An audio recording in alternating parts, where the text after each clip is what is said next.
So we're just going to pop into Andrew's studio. He's got a studio called Think Loud and he's starting a VA with us next week. Hi. Hi. Thank you.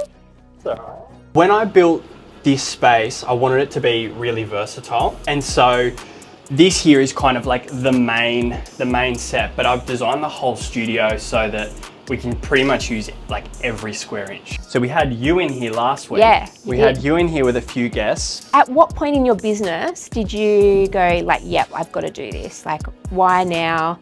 Why agency? I always knew that I was gonna need help. The product delivery of what I do, which is content creation, a huge part of that is the editing. And so for me, the hardest thing has been to let go of that because I like to do things my way, but I knew that it was something that I needed to let go of. Otherwise, I was just going to be on a hamster wheel. I want to increase what I do for my clients. And so now there's this whole other load of work. My VA is coming on board next week and instantly I'm like, there's 20 hours. Yeah, that's what I was going to ask. How many hours a week do you think, like obviously she's coming on board for 20 hours, but how many hours a week do you think that'll save you? Like you'll be able to take on more clients as well. So is it more just about growing your business or just getting those hours back? I think a mix of both. It's work I don't want to do. Yeah. And that means that that's work I'm not good at. Yeah. And so it's a mix of like, I don't want to do the work I know it can be systemized.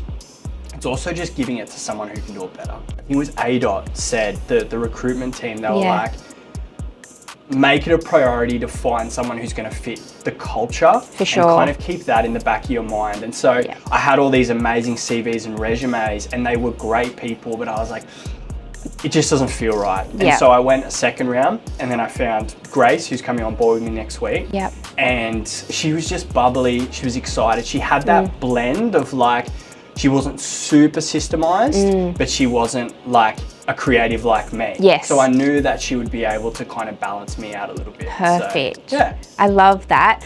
Love ADOT and the recruitment team. They've put so many processes in place. We can get 5 or 6 great resumes in and we put them to the client and they're all a great fit on paper, but if the culture's not there with that person, that's what will come undone later on. It's like they're just not working well together or something's just not right. So we've put so many processes in place for that. So yeah, I'm so excited for you.